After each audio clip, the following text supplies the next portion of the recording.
आज हम पढ़ेंगे कक्षा 10 से फिजिक्स पहला चैप्टर प्रकाश।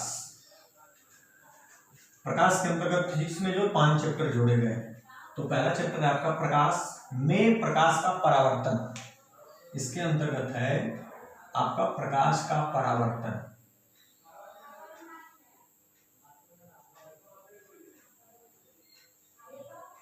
तो सबसे पहले हम प्रकाश के बारे में पढ़ेंगे। प्रकाश कहते किसे हैं? जैसा कहा गया है या इसकी परिभाषा है कि प्रकाश एक प्रकार की ऊर्जा है। प्रकाश एक प्रकार की ऊर्जा है जो हमारे दृष्टि ज्ञान को जागृत करती है।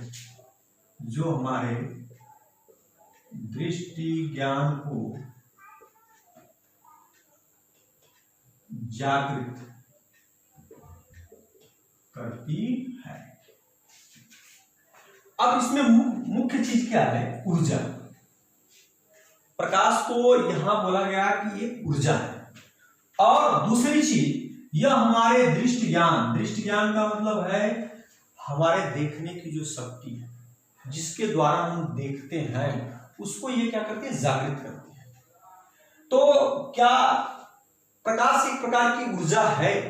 ऊर्जा की परिभाषा जिससे किसी कार्य का करना या होना पाए, उससे हम ऊर्जा कहते हैं। तो अब प्रकाश ऊर्जा है, इस बात को। अब जो प्रकाश के 2 स्रोत हैं, एक प्राकृतिक स्रोत है और एक कृत्रिम स्रोत है। दोनों अलग अलग प्रकाश के स्रोत हैं। प्राकृतिक स्रोत में सूर्य है आपका, कृत्रिम स्रोत में बहुत सारे लाइट, दिया सलाई, माचिस, टार्च, बहुत सारे कृत्रिम स्रोत हैं। प्राकृतिक स्रोत और कृत्रिम स्रोत। ऊर्जा जैसे इस समय सोलर सिस्टम पे बहुत सारा कार्य है। सोलर सिस्टम, सोलर पैनल लगा दिया जा रहा है सौर ऊर्जा के अंतर्गत। पैनल लगने के बाद जो है उस पर जो है सूर्य का प्रकाश पड़ रहा है, जिससे जो है लाइट आ रही है, वो चार्ज कर रहा है आपका। तो कार्य हो रहा है। तो जब इसके द्वारा कोई न कोई कार्य हो रहा है तो वो ऊर्जा है। और सबसे बड़ा क्या है कि जैसे पृथ्वी पर वनस्पति, पेड़ पौधे, जो भी छोटे छोटे पौधे हैं, ये अपना जो है सूर्य के प्रकाश की उपस्थिति में और प्लस कार्बन डाइऑक्साइड की सहायता से अपना भोजन बनाते हैं। और भोजन क्या है? एक ऊर्जा है। तो ये बना कैसे रहने? प्रकाश की उपस्थिति में। तो जब प्रकाश इसको मिलेगा, पेड़ पौधों को प्रकाश मिलेगा, तो ये कार्बन डाइऑक्साइड की सहायता से भोजन बनाएंगे, जो ऊर्जा है उनके लिए, उस पेड़ पौधों के लिए ऊर्जा है। तो बहुत सारे कार्य हैं। आप अपने कपड़े सुखा रहे हैं, वो भी एक कार्य है। आप धूप में कोई कार्य कर रहे हैं, बिना धूप के उसका कार्य नहीं हो पाएगा, तो वो संभव नहीं है। धूप चाहिए जिसे, वो कार्य है, तो कार्य में प्रकाश है। दूसरी बात, जो हमारे दृष्टि ज्ञान को जागृत करती है। दृष्टि ज्ञान मतलब देखने।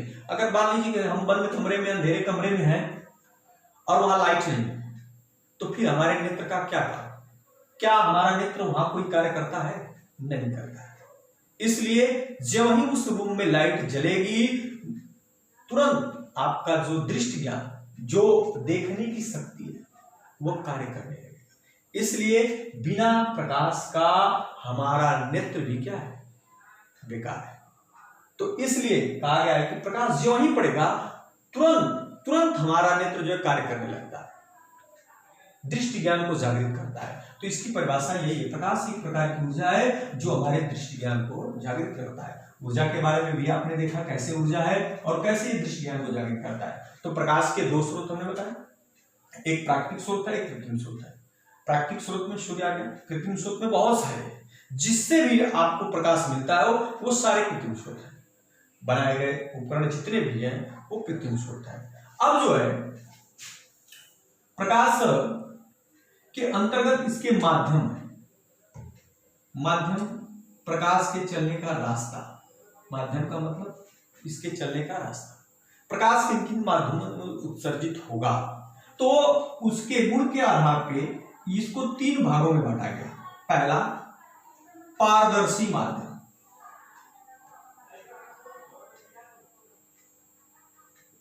दूसरा अपारदर्शी माध्यम,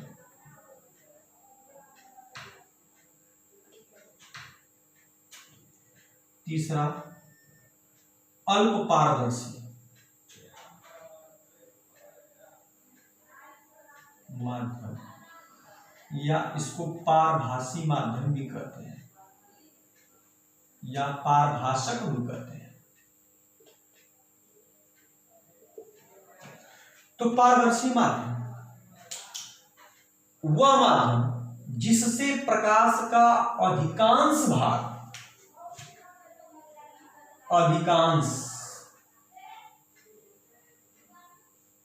वह माध्यम जिससे प्रकाश का अधिकांश भाग उत्सर्जित हो जाए उसे हम पारदर्शी माध्यम कहते हैं। जैसे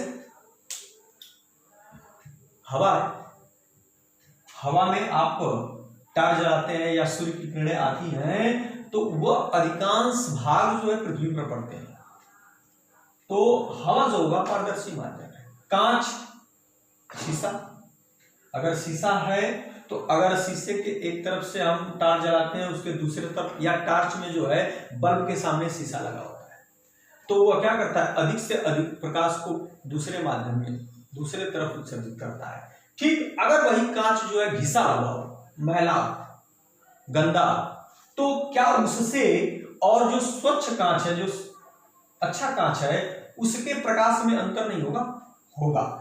हम देखेंगे कि जो घिसा हुआ कांच है उससे प्रकाश का कुछ भाग बाहर निकलता है, आंशिक भाग बाहर निकलता है, और जो स्वच्छ कांच है उससे अधिकांश भाग, तो जिससे अधिकांश भाग उत्सर्जित होते हैं उसे पारदर्शी माध्यम कहते हैं। जिससे आंशिक भाग उत्सर्जित होते हैं उसे हम अपारदर्शी माध्यम, अल्प पारदर्शी माध्यम कहते हैं, या पारभासी माध्यम कहते हैं, या पारभाषक माध्यम कहते हैं। और अपारदर्शी, अमल नहीं, पारदर्शी में निकल पाए, यानी वह माध्यम जिससे प्रकाश का कुछ भी भाग